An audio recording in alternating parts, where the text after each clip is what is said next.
ગુજરાતી હું છું આપની સાથે દીપા શર્મા। અરબ સાગરના ડીપ ડિપ્રેશન અંગે મોટા સમાચાર પ્રાપ્ત થઈ રહ્યા છે। આવતીકાલે રાત્રે ડીપ ડિપ્રેશન કાંઠે ત્રાટકશે। દીવ અને સુરત વચ્ચે મહુવા નજીક આ ડિપ્રેશન ત્રાટકી શકે છે। 1 નવેમ્બરે રાત્રે મહુવા નજીક લેન્ડફોલ કરશે।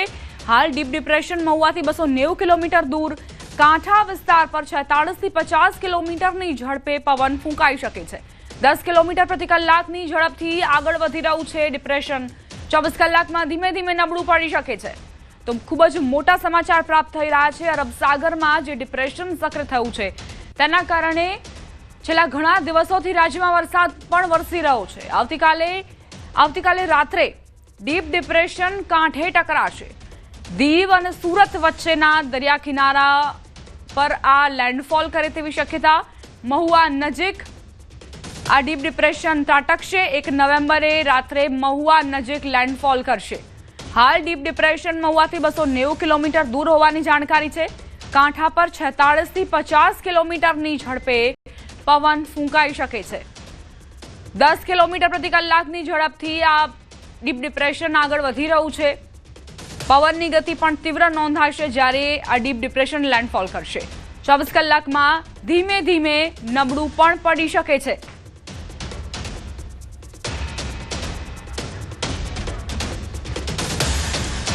તો હવે આ ડીપ ડિપ્રેશનને સમજવાની કોશિશ કરીએ કે તેનું જે ફોરકાસ્ટ હતું કેવા પ્રકારનું હતું અને કઈ રીતે 24 કલાકમાં તે આગળ વધી શકે છે। તો આપ આ મેપ જોઈ રહ્યા છો। આ 20 ઓક્ટોબરથી લઈને અને ત્યારબાદ 31 તારીખ સુધીનો આજે તેનો મેપ છે તે આ પ્રકારનો રહ્યો છે। અને ડીપ ડિપ્રેશન કઈ રીતે બન્યું, પહેલા તે ડિપ્રેશનની દિશામાં આગળ વધી રહ્યું હતું, ડિપ્રેશન બની ચૂક્યું હતું અને ત્યારબાદ તે વધુ તીવ્ર બન્યું અને ડીપ ડિપ્રેશન બનીને 28 ઓક્ટોબરથી તેણે પોતાની તીવ્રતા વધારી દીધી। 28 તારીખ પછી કઈ રીતે તે આગળ વધી રહ્યું છે તે આપ જુઓ। અત્યારે આ અહીં સ્થિતિમાં જોવા મળી રહ્યું છે અને બની શકે કે 24 કલાક દરમિયાન આ લેન્ડફોલ કરે અને મહુવાની આસપાસ લેન્ડફોલ કરી શકે છે। દીવથી સુરત વચ્ચે તે લેન્ડફોલ કરવાની શક્યતાઓ પૂરેપૂરી જોવા મળી રહી છે। આ સંભવિત ટ્રેક જોવા મળી રહ્યું છે અને આ તેનો અસલ ટ્રેક છે। જે કાળા કલરની પટ્ટી આપ જોઈ રહ્યા છો તે તેનો અસલ ટ્રેક છે અને આ રેડ કલરનો જે પોર્શન છે તે સંભવિત ટ્રેક હોઈ શકે છે। બની શકે કે આસપાસના વિસ્તારમાં આ જે લીલા રંગનો આ પોર્શન જોઈ રહ્યા છો તે ગમે તે જગ્યાએ મૂવ પણ થઈ શકે છે, પોતાની દિશા બદલી પણ શકે છે। તો આ ફોરકાસ્ટ જે છે તે 31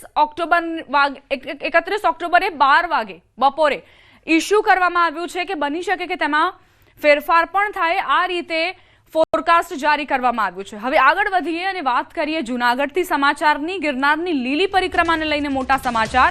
ગિરનારની લીલી પરિક્રમા સ્થગિત કરાઈ છે। સાધુ સંતો સાથે પ્રતિકાત્મક પરિક્રમા થશે। ખરાબ રસ્તા, વરસાદના કારણે આ નિર્ણય લેવાયો છે। વહીવટી તંત્ર અને સાધુ સંતો દ્વારા નિર્ણય લેવાયો। સાંસદ અને ધારાસભ્ય પણ હાજર રહ્યા।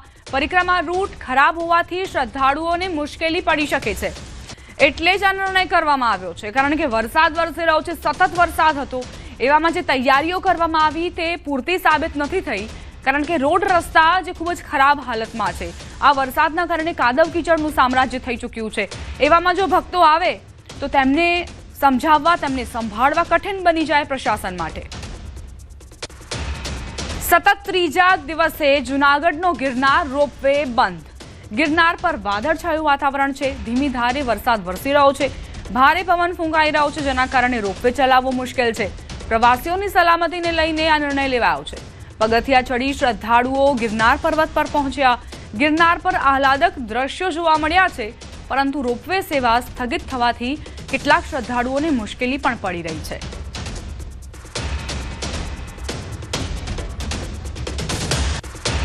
ન્યૂઝ 18 ગુજરાતીની ટીમ પહોંચી ઉના દરિયાકાંઠે। ઉના નવા બંદર દરિયાકાંઠે ડિપ્રેશનની અસર। દરિયાકાંઠે સંખ્યાબંધ બોટ લાંગરી દેવાઈ છે। માછીમારોને દરિયો ન ખેડવા સૂચના અપાઈ છે। અરબી સમુદ્રના ડિપ્રેશનની ભારે અસર। દરિયાકાંઠે ભય સૂચક સિગ્નલ લગાવાયું। માછીમારોની સિઝન સમયે જ ધંધો બંધ રાખવા ફરજ પડી છે।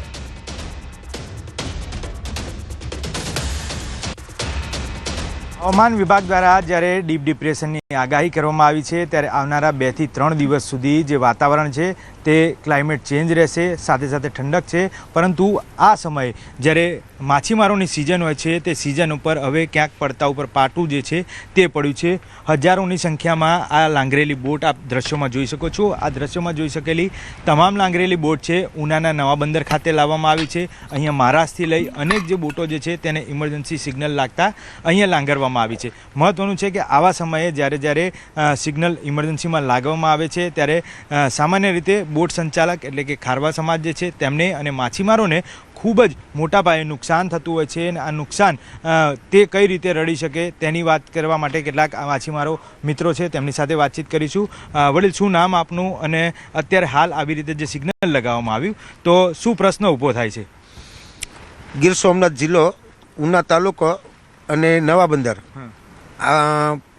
બોટ એસોસિએશનના આગેવાન તરીકે સોલંકી અશોકભાઈ કાના, જ્યારે પણ આવી રીતના 15/8થી અમારી સિઝનની શરૂઆત થઈ અને ત્યારથી જ આવી રીતના 25-10 સુધી ઓછામાં ઓછા 5 થી 6 વાવાઝોડા તે આવી ગયા. મોન્થા આવી ગયું, શક્તિ આવી ગયું. જ્યારે પણ વાવાઝોડાની જે લો પ્રેશર થાય તેવા સમયે સરકાર દ્વારા જે પરિપત્ર બહાર પડે તેમાંનું હમણાં જ એક પરિપત્ર બહાર પડ્યું 25 થી 26માં.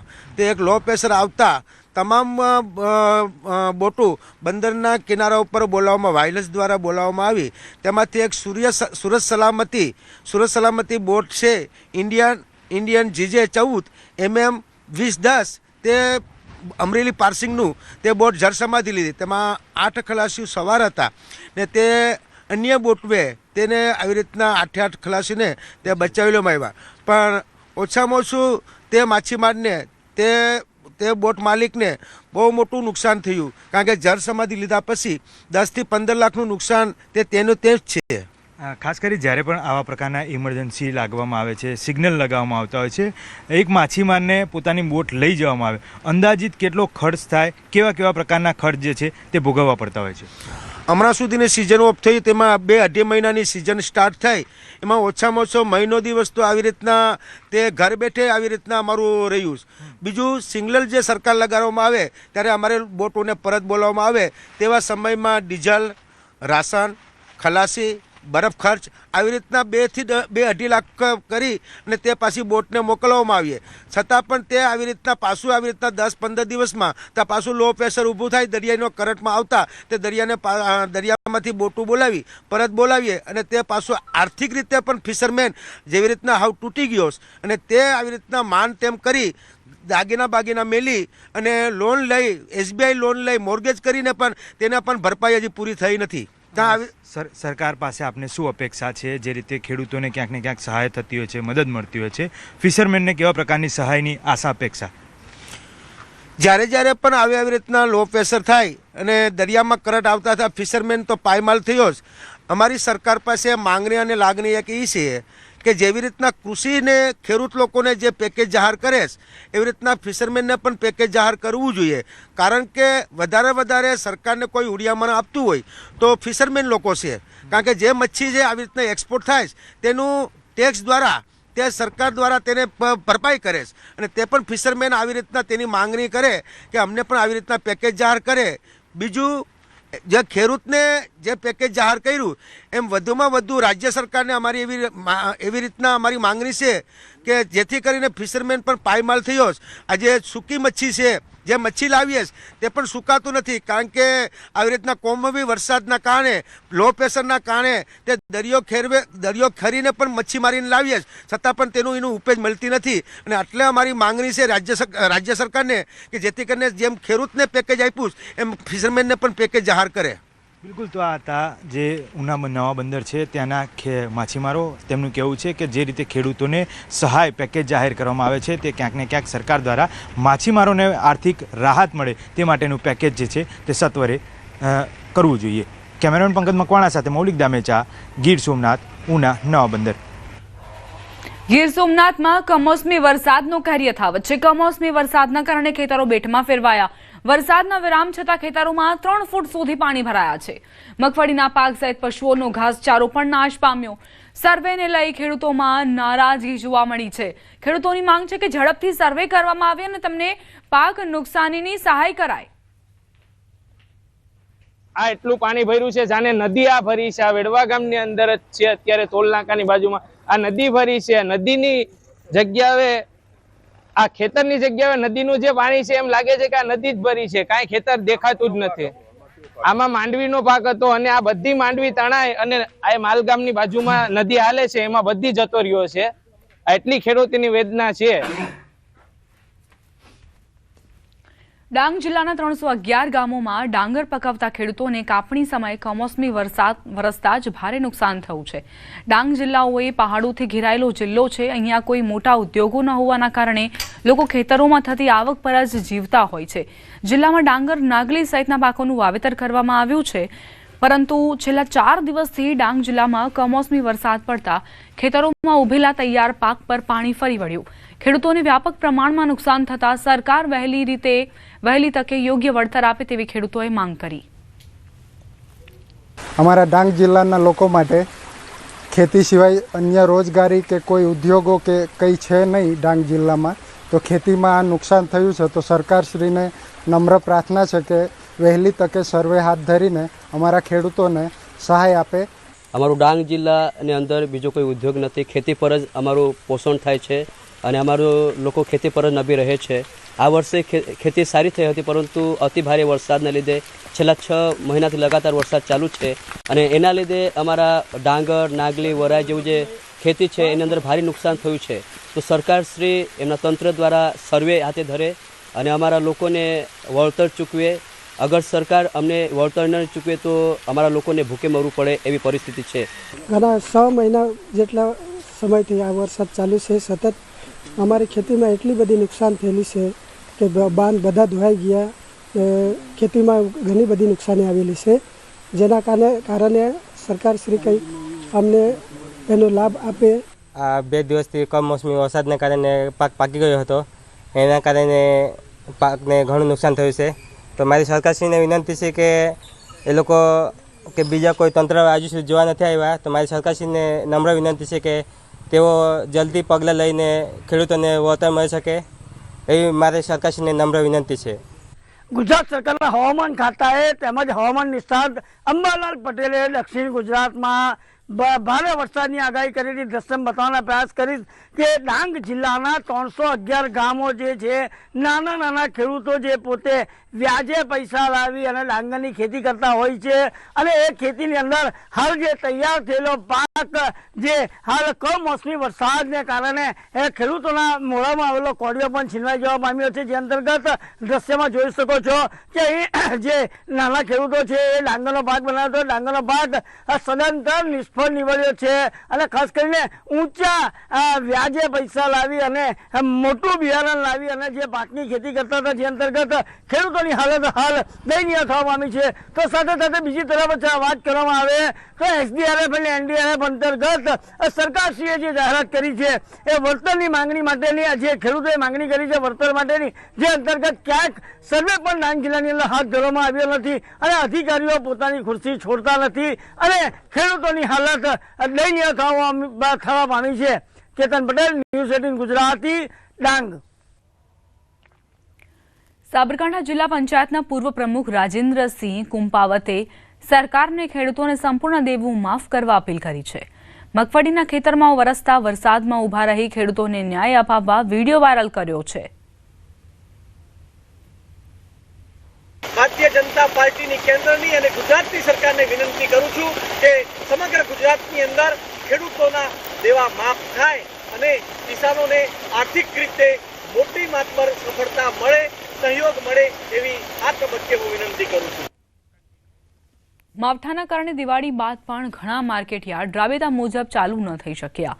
અરવલ્લી મોડાસા માર્કેટયાર્ડ 2 દિવસ બંધ રહેશે. વરસાદની આગાહીના પગલે 2 દિવસ હરાજીનું કામકાજ બંધ રહેશે. તારીખ 1 અને 2 આમ 2 દિવસ વરસાદની આગાહી કરાઈ છે, જેના પગલે માર્કેટયાર્ડ બંધ રહેશે. ખેડૂતોને ખેત પેદાશોની હરાજીનું કામકાજ બંધ રહેશે. ખેડૂતોને આ 2 દિવસ ખેત પેદાશો માર્કેટયાર્ડમાં વેચવા માટે ન લાવવા વિનંતી કરાઈ છે.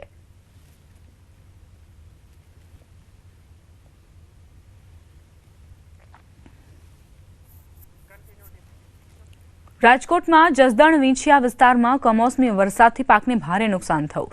આ મામલે કેબિનેટ મંત્રી કુંવરજી બાવળિયાએ જણાવ્યું કે કમોસમી વરસાદથી મગફળી, કપાસ અને સોયાબીન જેવા પાકને મોટું નુકસાન થયું છે. તેમણે કહ્યું કે તેમના પોતાના વિસ્તારમાં પણ વરસાદના કારણે નુકસાન થયું છે અને તેઓ આજે સ્થિતિનો તાગ લેવા માટે ક્ષેત્રની મુલાકાત લેશે. સરકાર ખેડૂતોને વધુમાં વધુ વળતર મળે તે માટે ચિંતિત છે અને જરૂરી કાર્યવાહી કરશે.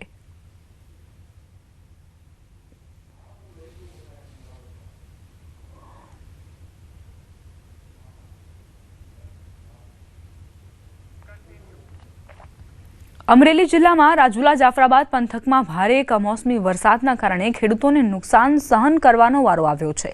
આ માટે સર્વેની કામગીરી હાથ ધરાઈ છે. ડિજિટલ સર્વેની કામગીરી સામે ગ્રામ્ય વિસ્તારમાં વિરોધ જોવા મળી રહ્યો છે. રાજુલા તાલુકા સરપંચ એસોસિએશન ટીમ એકત્ર થઈ અને 72 ગામડાના સરપંચોએ ડિજિટલ સર્વેની કામગીરી નહીં કરવા દેવા માટેનો નિર્ણય કરાયો. ડિજિટલ સર્વેના કારણે ઘણા લોકો વંચિત રહી જતા હોવાના આક્ષેપો સાથે વિરોધ કરાયો.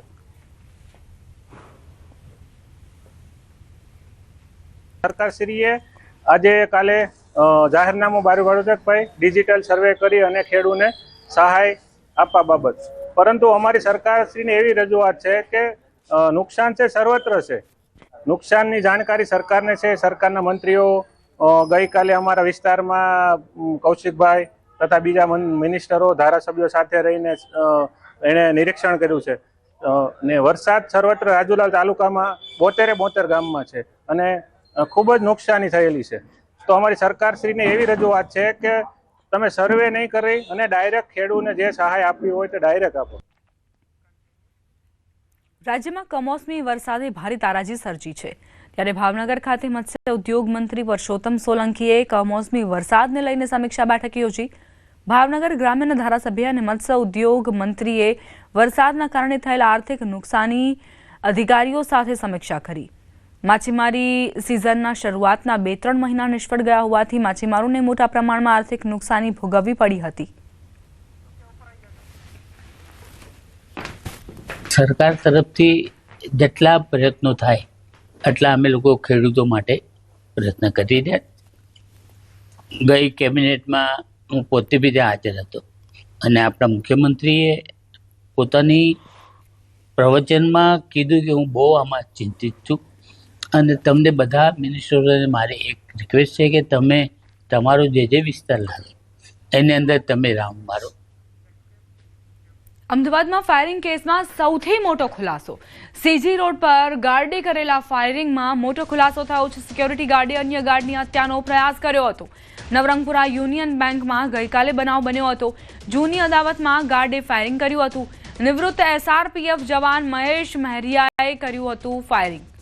પોલીસે આરોપી ગાર્ડ મહેશની ધરપકડ કરી તપાસમાં ખુલાસો થયો છે કે ઇજાગ્રસ્ત સિક્યોરિટી ગાર્ડ ઇમિયાઝેને પગના ભાગે ગોળી મારી હત્યાનો પ્રયાસ થયો હતો. ઇજાગ્રસ્ત અને આરોપી બંને સિક્યોરિટી ખાનગી કંપનીમાં નોકરી કરે છે અને મહિના અગાઉ ઇજાગ્રસ્તે મજાક મસ્તીમાં આરોપી મહેશને પેટના ભાગે ફેંટ મારી હતી, જેની અદાવત રાખીને ફાયરિંગ કર્યું હતું. નવરંગપુરા પોલીસે ગુનો નોંધીને વધુ તપાસ શરૂ કરી છે.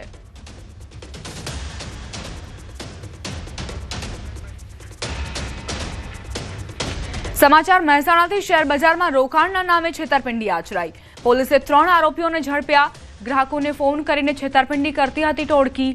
માર્કેટ પ્લસ નામની એપ્લિકેશનમાં શેર બજારની વધઘટ બતાવી લાલચ આપતા હતા. આ આરોપીઓ સ્ટોક બજારનું કોઈપણ લાયસન્સ વગર શેર બજારની લેવેચનો ધંધો કરતા હતા. પોલીસે 6 મોબાઈલ ફોન, 150 પેજનું કોન્ટેક્ટ લિસ્ટ અને 2 હિસાબી નોટબુક કબજે કરી. પોલીસે 3 આરોપીઓને ઝડપી આગળની કાર્યવાહી હાથ ધરી છે.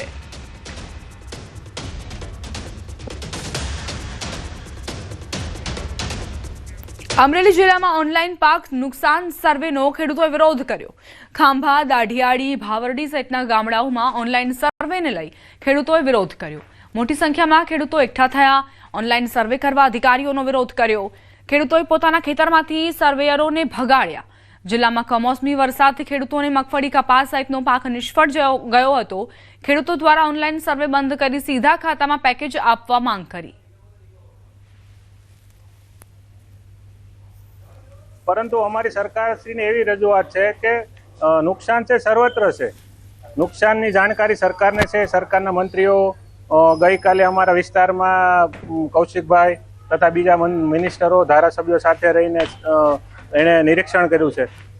ને વરસાદ સર્વત્ર રાજુલા તાલુકામાં 72 ગામમાં છે અને ખૂબ જ નુકસાની થયેલી છે.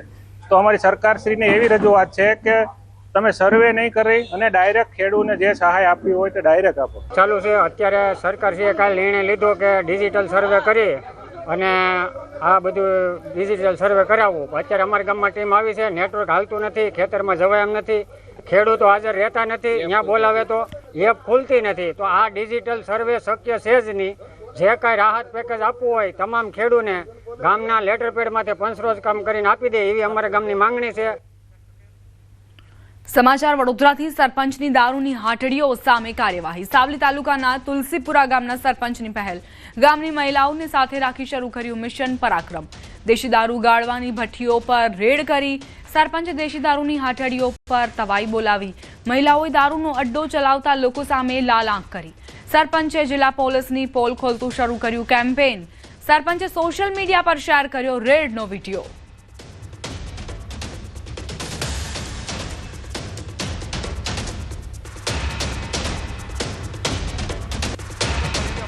આપણે લાઈવ આગળથી ભઠ્ઠી પર આ દારૂ ગરાતો હતો અને તે આપણે બતાવ્યું છે. આ બધી જ બહેનોએ આ દારૂ છે ને બનાવેલો છે. જુઓ તમને કહું. અને આ પણ બેન ભોગીનું છે ને બરાબર કચકી કાઢશે, કંટાળી ગયા છે બહેનો. આ રીતના ગુજરાતના દરેક લોકો જો કરશે ગામડાવાળા તો બહેનો તમારે ચિંતા કરવાની જરૂર નહીં. તમારો ભાઈ બેઠો છે, મને સપોર્ટ કરજો કે તમારે ગામની અંદર ખાલી તમે જો તૈયાર હોય તો આપણે ભલે ભલે બુટલેગર છે તેને પણ બંધ કરાવી દઈશું.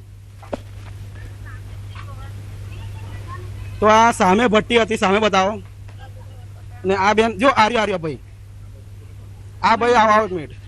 આ ભાઈ તમે ગારો છો દારૂ? બોલાવો. વડોદરા મલ્હાર પોઈન્ટ વિસ્તારમાં બબાલ થઈ. કાર અને મોપેડ ચાલક વચ્ચે માથાકૂટ. નજીવી બાબતે બંને વચ્ચે ઝપાઝપી થઈ. કલેક્ટર કચેરી બહાર બંને વચ્ચે હાથાપાઈ થઈ. રસ્તા વચ્ચે બબાલ થતા લોકો એકઠા થયા. પોલીસે સ્થળ પર પહોંચીને કાર્યવાહી કરી. વડોદરામાં કાર અને મોપેડ ચાલક વચ્ચે મારામારી સુધી મામલો પહોંચી ગયો. નજીવી બાબતે બંને વચ્ચે તકરાર થઈ. ત્યારબાદ શાબ્દિક યુદ્ધ જામ્યું અને મારામારી સુધી હાથાપાઈ સુધી આ મામલો પહોંચી ગયો.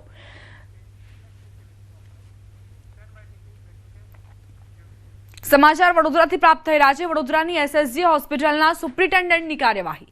સુપ્રિન્ટેન્ડન્ટ ડોક્ટર રંજન અય્યરે સ્ટાફનો ઉધડો લીધો. અચાનક હોસ્પિટલમાં વિઝિટ કરતા સ્ટાફની લાલિયાવાડી ખુલ્લી પડી.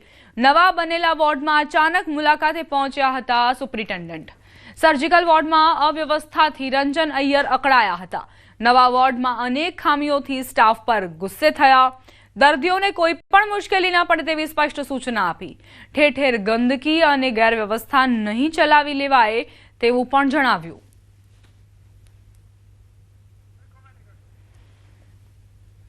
એસએસજી હોસ્પિટલમાં જ્યારે સુપ્રિન્ટેન્ડન્ટ પહોંચ્યા તો તેમને ગંદકી અને અવ્યવસ્થા જોવા મળી, જેના કારણે તેઓ રોષે ભરાઈ ગયા. સર્જિકલ વોર્ડમાં અવ્યવસ્થાના કારણે પણ રંજન અય્યરે રોષ વ્યક્ત કર્યો. તેમનું કહેવું હતું કે જે દર્દીઓ અહીં સારવાર માટે આવે છે તેમને અવ્યવસ્થાનો સામનો ન કરવો પડવો જોઈએ. બીજી તરફ સ્ટાફને પણ કડક સૂચના આપવામાં આવી કે આ પ્રકારની અવ્યવસ્થા, આ પ્રકારની ગંદકી નહીં ચલાવી લેવાય. યોગ્ય રીતે કામ કરવું જ પડશે. સરદાર વલ્લભભાઈ પટેલની 150મી જન્મ જયંતિની ધામધૂમપૂર્વક ઉજવણી થઈ રહી છે. સરદાર વલ્લભભાઈ પટેલની જન્મ જયંતિ નિમિત્તે નર્મદા ખાતે સ્ટેચ્યુ ઓફ યુનિટી સ્થળે એકતા પરેડનું આયોજન કરાયું. દર વર્ષની માફક આ વર્ષે પણ પ્રધાનમંત્રી નરેન્દ્ર મોદીની ઉપસ્થિતિમાં એકતા પરેડ યોજાઈ. આજની પરેડમાં 16 જેટલી બટાલિયન સહભાગી થઈ.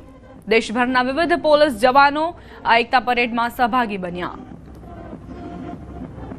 નરેન્દ્ર મોદી ગુજરાતની મુલાકાતે હતા. ગુજરાતની મુલાકાત દરમિયાન સ્ટેચ્યુ ઓફ યુનિટી ખાતે એકતા પરેડનું આયોજન કરવામાં આવ્યું હતું. એકતા પરેડ બાદ સાંસ્કૃતિક કાર્યક્રમો યોજાયા હતા. તેમાં જમ્મू कश्मीરના જે યુવતીઓ જે છે તેઓએ પણ रिप्रेजेंटेशन કર્યું હતું. અને हम यहाँ पे ना सेकंड टाइम आए हैं. फर्स्ट टाइम हम अहमदाबाद में आए थे, तो हम यहाँ पे सेकंड टाइम आए हैं ये परफॉर्म करने के लिए, अपने JNK को रिप्रेजेंट करने के लिए.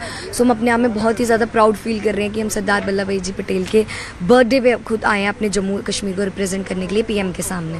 तो क्या मैसेज दिया आपने टैब्लो के जरिए? मैसेज हमने टैब्लो के जरिए ये दिया कि जैसे हमारे जम्मू को बोलते हैं मंदिरों का शहर, तो हमने अपने जम्मू के जो मंदिर हैं, हमारे बावेवली माता का जो किला है, वो हमने यहाँ पे रिप्रेजेंट किया। कोई जे जम्मू काश्मीर जे मंदिरोનું શહેર છે તેની ઝાંખી પ્રસ્તુત કરી અને દેશમાં એક મેસેજ આપ્યો હોવાની વાત આ જમ્મુ કાશ્મીરની યુવતીઓ દ્વારા સાંભળવા મળી રહી છે।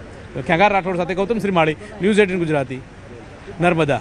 આ વર્ષે મૂવિંગ પરેડ યોજાઈ હતી અને તેમાં વિવિધ રાજ્યોના જે યુવાનો જે છે તેમણે વિવિધ રાજ્યોની ભાષાને લઈને પ્રેઝન્ટેશન જે છે તે કરવામાં આવ્યું હતું અને તે અંતર્ગત મરાઠી લોકોએ તેમનું મરાઠી નૃત્ય જે છે તેનો ટેબ્લો રજૂ કર્યો હતો અને તમામ લોકોએ પરફોર્મન્સ જે છે તે પણ કર્યું હતું। તેમની સાથે વાત કરીશું।